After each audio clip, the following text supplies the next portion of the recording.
tout le monde à ce webinaire Aligner l'intelligence artificielle avec les ODD, avec une collaboration de l'Obvia. Puis, Marie, si tu veux parler un peu de l'Obvia pendant la présentation, ça serait génial.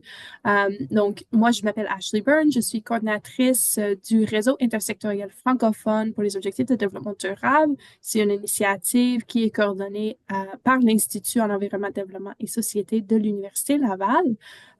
C'est un réseau qui rassemble les acteurs, comme dans le nom, issus de l'académique et du non-académique autour de sujets qui est le développement durable et les ODD.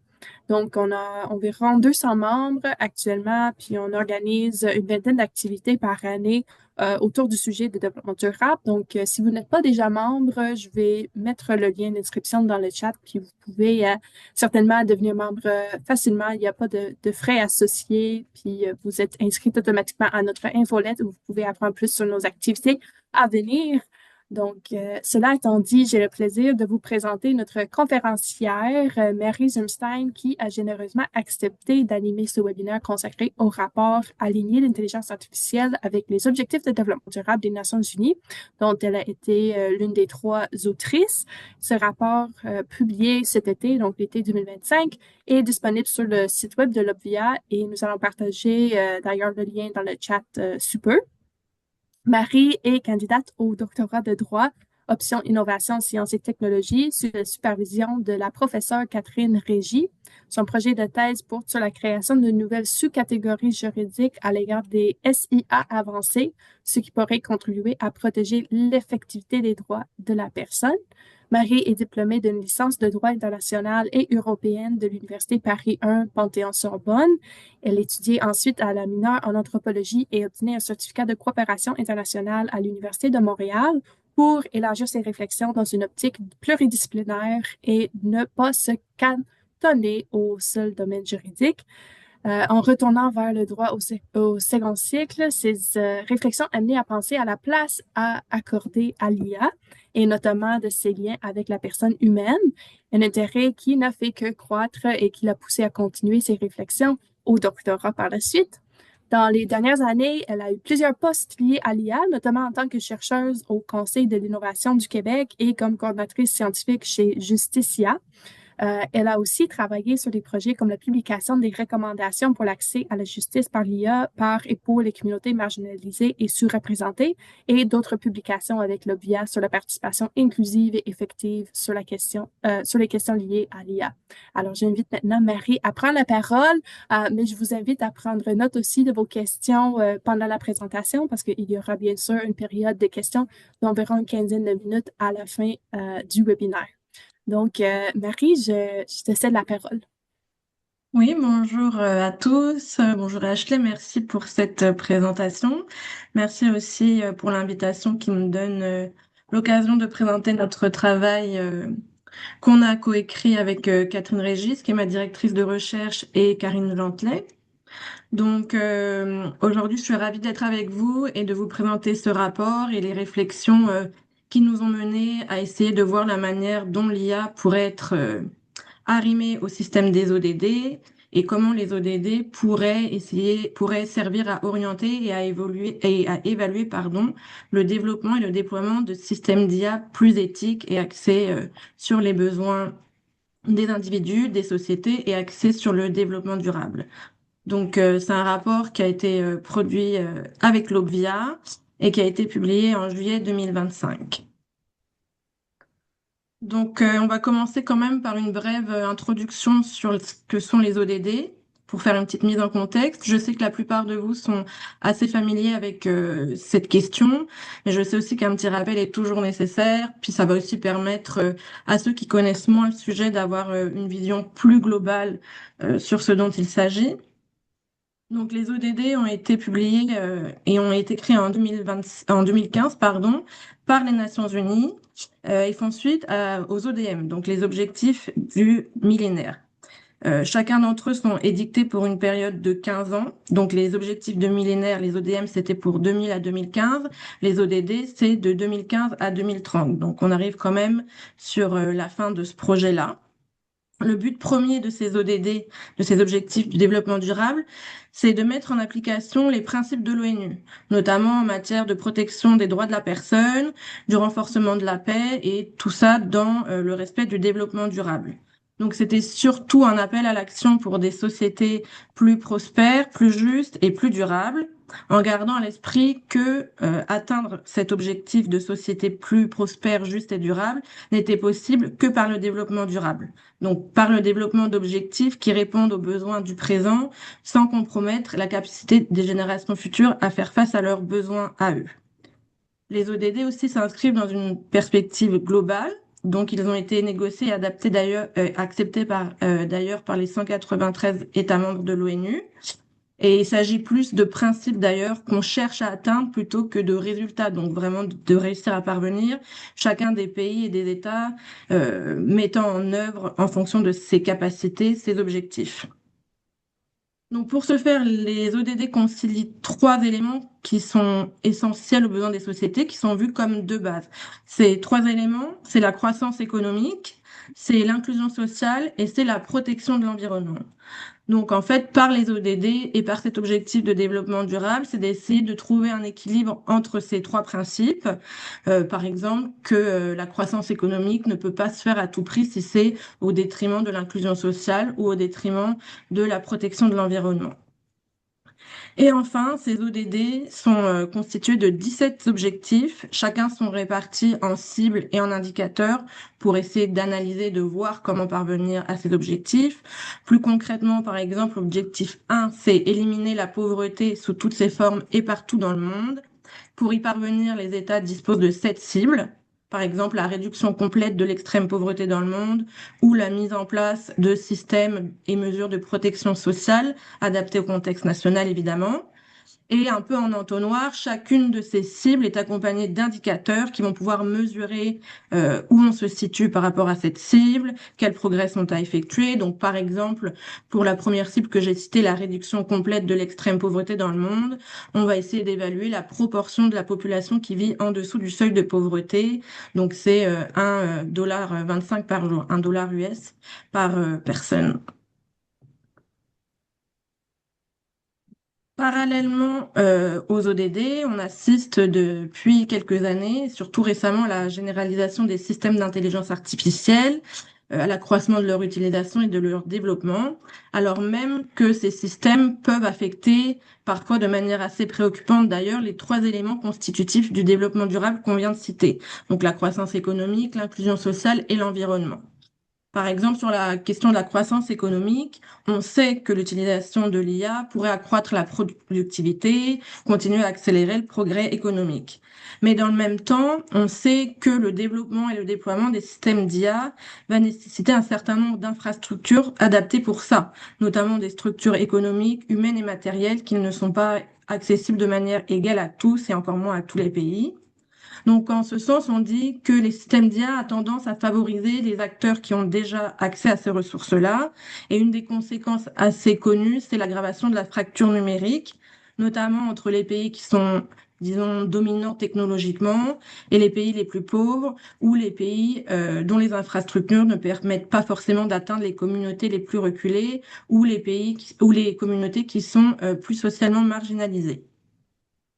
Ensuite, on a la question de l'inclusion sociale, où là aussi, l'IA a parfois tendance à favoriser un certain type de profil au détriment d'autres, et justement au détriment des populations qui sont plus vulnérables, comme les minorités ethniques, les minorités sexuelles ou les minorités de genre. Parce que les systèmes d'IA sont parfois biaisés à l'égard d'un certain type de personnes. Par exemple, ici, ça peut s'exprimer à l'égard des peuples autochtones ou des femmes. Ce biais dans les algorithmes d'IA, ça s'explique de la manière dont les données et les bases de données qu'utilisent aujourd'hui les systèmes d'IA pour fonctionner ont été historiquement collectées et interprétées d'une manière qui corresponde à un contexte précis, à une vision précise de voir le monde, donc à une période et à un endroit donné. Par exemple, si on regarde de quelle manière les peuples autochtones ou les femmes étaient considérés, ça va forcément se refléter aujourd'hui sur la manière dont ces informations-là vont être traitées et utilisées par les systèmes d'IA, et donc dans les résultats qu'ils vont produire. À cette première couche, on peut ajouter le fait que l'industrie de l'IA, on a commencé à le voir avec l'idée de la croissance économique, est menée par un groupe relativement homogène de personnes et de compagnies, à savoir souvent des hommes et d'origine occidentale. Et enfin, la dernière couche, c'est les biais inhérents aux programmeurs ou aux fabricants, ce qui est assez normal puisqu'il s'agit d'êtres humains et qu'on est tous inconsciemment ou non façonnés selon certaines préférences ou certains préjugés, mais ça ajoute quand même une couche de biais à tout ce que je viens de dire. On a des exemples assez connus. Par exemple, le plus flagrant, c'est l'utilisation de l'algorithme Compass aux États-Unis par le juge. C'est un outil de calcul de risque de récidive qui connaît des biais à l'égard des personnes afro-américaines. Et de manière plus quotidienne autour de nous aujourd'hui, on a les algorithmes de recrutement qui ont encore souvent tendance à favoriser les profils masculins, donc des hommes, au détriment de ceux des femmes. Et enfin, sur la question de la protection de l'environnement, les systèmes d'IA, c'est des processus informatiques, donc ils sont dépendants et liés à la puissance de calcul. Et cette puissance de calcul nécessite une consommation très importante d'électricité et ensuite d'eau pour notamment le refroidissement des infrastructures. Et en fait, plus on cherche à démocratiser et surtout, comme on le fait aujourd'hui, à améliorer et à complexifier les performances des systèmes d'IA, et plus il est nécessaire d'augmenter cette consommation de calcul, ce qui évidemment a des conséquences relativement néfastes au niveau de l'environnement. Par exemple, l'entraînement d'un modèle linguistique comme ChatGPT 3 a nécessité plus de 1000 mégawatts par heure. Donc, ça équivaut à peu près à l'alimentation en électricité d'une ville de 30 000 habitants en une journée. Évidemment, malgré ça, il faut souligner, et c'est très important de le faire, que les systèmes d'IA peuvent aussi avoir des bénéfices très importants, encore plus quand on regarde leur lien avec les ODD. L'ONU, par exemple, estime que l'IA pourrait favoriser l'atteinte de 70 à 80% des ODD, notamment lorsqu'elle est bien développée et déployée. Et d'ailleurs, la plupart des recherches actuelles s'attachent à essayer de voir et de construire des IA qui pourraient contribuer positivement aux ODD, en tout cas dans les recherches qui essayent de lier l'IA et les ODD. Par exemple, dans le domaine de l'environnement, il y a des systèmes qui sont développés pour identifier les risques sur la biodiversité ou sur les ressources naturelles, pour prévenir ces risques ou pour modeler les risques de pollution ou de désertification. Dans le domaine de la santé, qui est l'ODD3, on a aussi des IA qui sont développées pour essayer de permettre des diagnostics plus rapides, plus précis et moins coûteux, et qui peuvent être déployés dans des régions plus reculées, là où la population a moins accès à un personnel soignant, par exemple. Et puis, on retrouve aussi des systèmes d'IA bénéfiques dans plein d'autres domaines, par exemple l'éducation, qui est l'ODD4, où on voit se développer des algorithmes d'aide à l'apprentissage personnalisé, ou alors il y a aussi des systèmes d'IA qui sont créés en réponse pour répondre à des crises humanitaires et pour essayer de manager, par exemple, la distribution des ressources en nourriture et en eau et répondre aux catastrophes naturelles. Donc ce lien entre l'IA et les ODD, ce lien positif, il a été reconnu à de nombreuses reprises, que ce soit par les différents membres de l'ONU, comme le secrétaire général ou le président de l'Assemblée générale. Il y a aussi différents programmes et des initiatives au sein de l'ONU qui ont été mises en œuvre pour essayer de soutenir le développement d'IA orienté vers le soutien des ODD. Et le rapport entre l'IA et les ODD a même fait l'objet de deux résolutions importantes. La première de mars 2024, saisir les possibilités offertes par les systèmes d'IA, visait notamment à reconnaître l'importance de soutenir le développement et le déploiement de systèmes d'IA orientés pour les ODD et pour le développement durable. Et dans le pacte pour l'avenir, qui est assez important aussi, et notamment dans son annexe 2, le pacte numérique, on visait à essayer de concrétiser les principes contenus dans les ODD pour l'IA.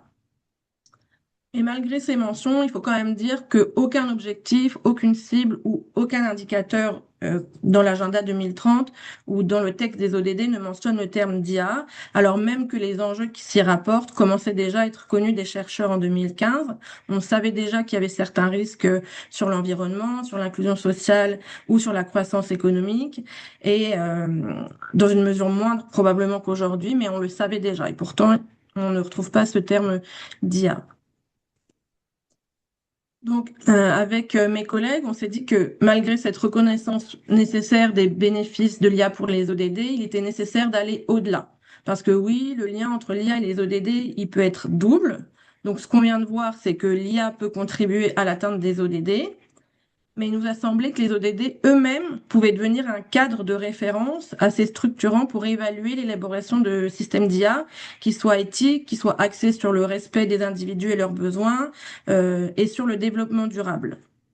Et ça pour trois raisons principales. D'abord parce que les ODD, ils se basent sur les divers instruments de l'ONU et surtout sur sur les instruments relatifs aux droits de la personne. Euh, Par exemple, l'ODD 8 relative au travail peut renvoyer à l'article 8 du Pacte international sur les droits économiques, sociaux et culturels. On a l'ODD 3 sur la santé qui renvoie à un autre article, l'article 12 de ce même pacte. On a l'objectif 5 sur l'égalité entre les sexes qui nous renvoie à la Convention sur l'élimination de toutes les formes de discrimination à l'égard des femmes. Et ce lien peut être fait d'ailleurs avec chaque ODD. Et plus encore, le droit à l'environnement, d'ailleurs, en tant que droit de la personne, a été reconnu assez récemment par l'ONU. Donc déjà, se baser sur les ODD, ça permettait de dégager des critères pour voir comment l'IA pouvait se développer dans le respect des droits de la personne. Et ce lien, il est encore plus important que les différents instruments qui guident aujourd'hui l'intelligence artificielle, même si pour le moment ils sont pas contraignants, ils s'attachent avant tout à protéger les droits de la personne contre les risques du déploiement de l'intelligence artificielle. On a la recommandation de l'UNESCO sur l'éthique de l'IA qui est assez importante, ou le pacte pour l'avenir, ou son annexe, le pacte numérique mondial que je viens de mentionner, qui parle aussi de tous ces risques-là que les systèmes d'IA peuvent avoir sur les droits de la personne ou sur le développement durable. Mais malgré cette reconnaissance, encore une fois, il n'y a rien, on retrouve pas vraiment d'éléments qui concrétisent la manière dont les principes préconisés pourraient être atteints ou comment est-ce qu'on pourrait évaluer que les systèmes d'IA déployés respectent bien ces principes-là. La deuxième raison, c'est qu'on retrouve souvent dans les textes de l'ONU euh, un besoin d'indicateurs communs pour évaluer l'IA. Donc des indicateurs qui soient harmonisés, qui soient clairs et qui soient applicables à tous et qui puissent justement mesurer les besoins et les conséquences du déploiement des systèmes d'IA sur les sociétés.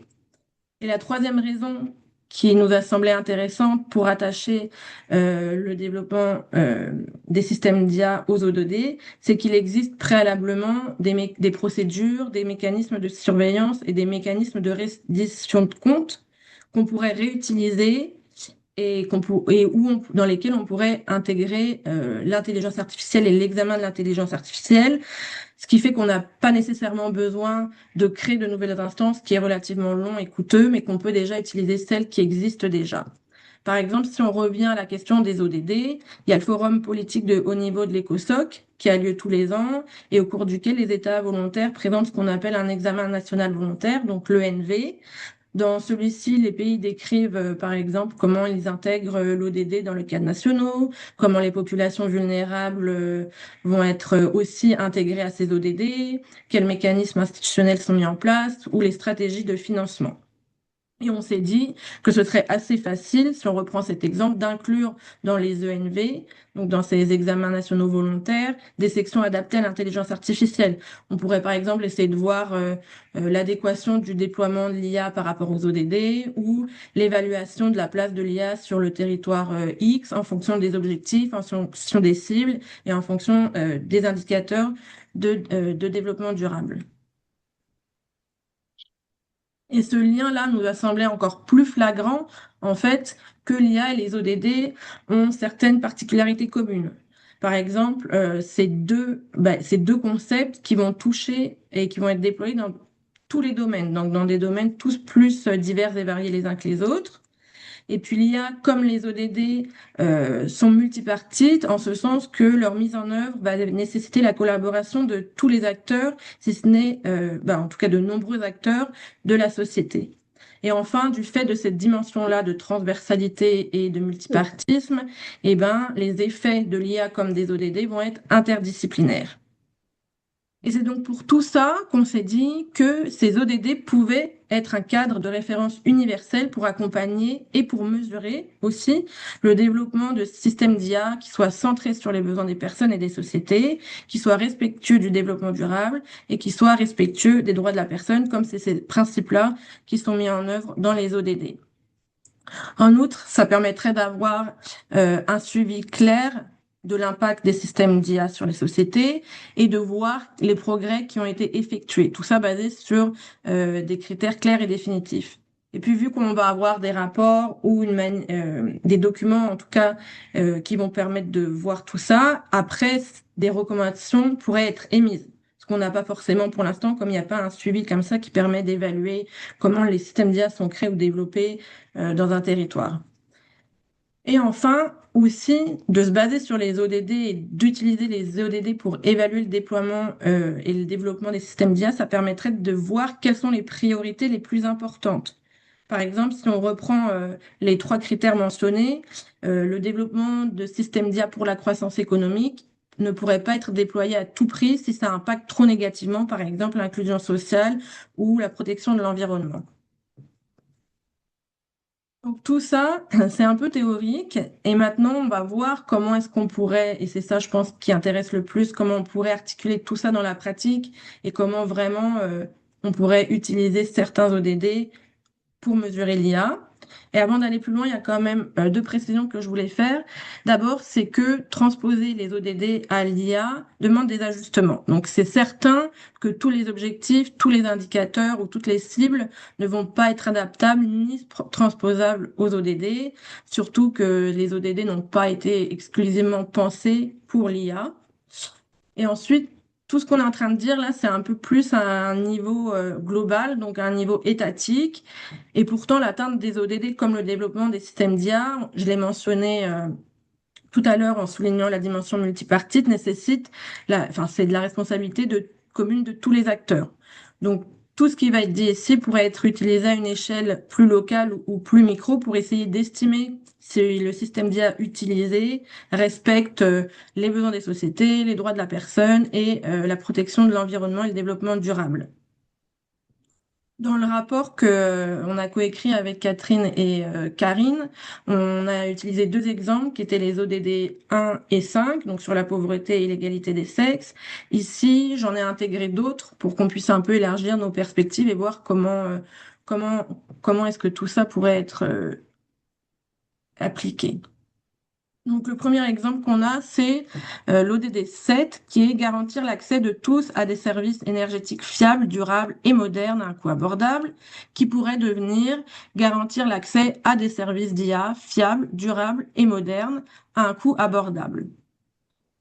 Donc, cet ODD-là est constitué de plusieurs cibles. La première, c'est d'ici à 2030, garantir l'accès de tous à des services énergétiques fiables et modernes à un coût abordable. Et logiquement, ça pourrait devenir d'ici à 2030, garantir l'accès de tous à des services d'IA fiables et à un coût abordable. Même chose pour l'indicateur de cette cible. La proportion de la population ayant accès à l'électricité pourrait devenir la proportion de la population ayant accès à l'IA. Un autre exemple, toujours dans cet ODD 7, c'est d'ici à 2030, accroître nettement la part de l'énergie renouvelable dans le bouquet énergétique mondial, qui pourrait devenir, d'ici à 2030, accroître nettement la part de l'énergie renouvelable dans la mise en œuvre de l'IA. Et pareil pour son indicateur, la part de l'énergie renouvelable dans la consommation finale d'énergie pourrait devenir la part de l'énergie.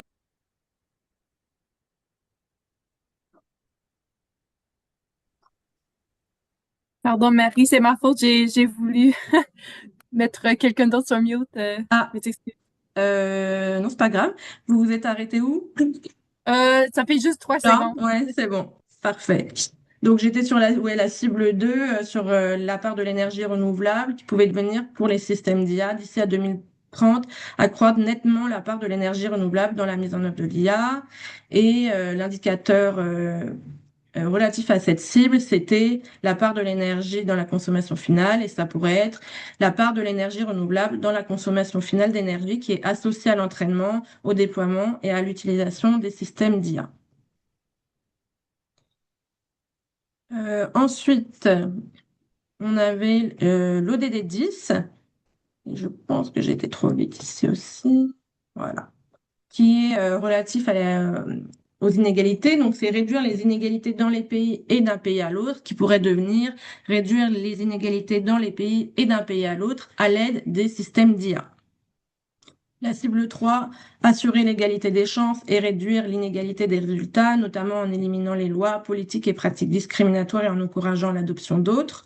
Ça deviendrait assurer l'égalité des chances et réduire les risques de biais et de discrimination, donc, que je viens de souligner dans les résultats produits par les systèmes d'IA, en encourageant l'adoption de lois, politiques et mesures en la matière, avec l'indicateur qui est normalement proportion de la population qui a déclaré avoir fait l'objet de discrimination ou de harcèlement au cours des 12 derniers mois pour des motifs interdits, deviendrait la proportion de la population qui a déclaré avoir personnellement fait l'objet de discrimination ou de harcèlement lors de l'utilisation d'un système d'IA au cours des 12 derniers mois pour des motifs interdits par le droit international des droits de la personne. Même chose pour sa cible 6, qui est faire en sorte que les pays en développement soient davantage représentés et entendus dans la prise de décision dans les institutions économiques, financières internationales, pourrait devenir faire en sorte que les pays en développement soient davantage représentés et entendus dans la prise de décision en ce qui concerne le développement de l'intelligence artificielle. Et son indicateur, qui est la proportion de pays en développement qui sont membres d'OI et qui disposent du droit de vote, pourrait devenir la proportion de pays en développement qui ont participé activement à la mise en place de règles sur l'IA et sont membres d'OI sur l'IA.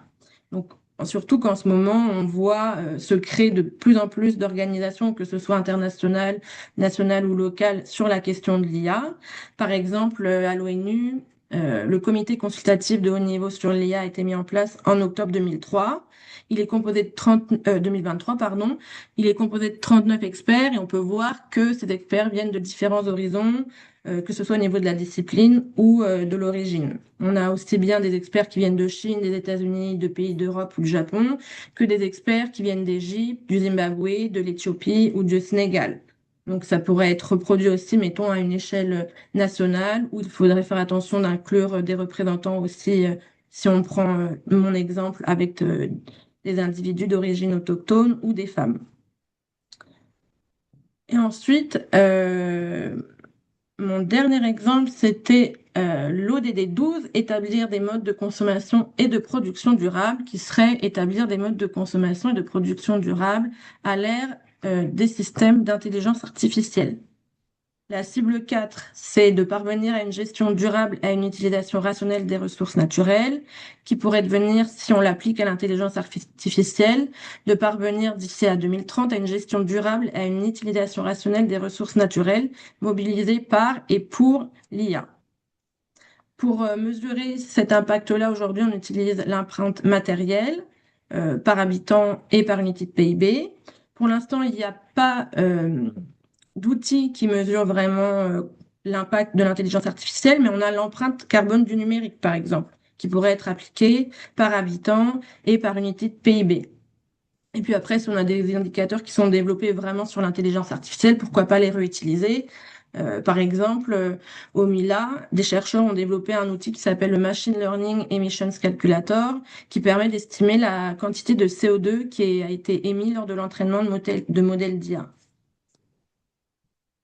Et pour terminer, un dernier exemple qui est la cible 8, toujours avec l'ODD 12, qui est d'ici à 2030 faire en sorte que toutes les personnes aient des informations et connaissances nécessaires au développement durable, qui deviendrait de faire en sorte que toutes les personnes aient les informations et connaissances nécessaires quand on risque de l'utilisation de l'IA sur le développement durable et sur la nature, qui sont parfois des enjeux inconnus ou en tout cas à grande échelle.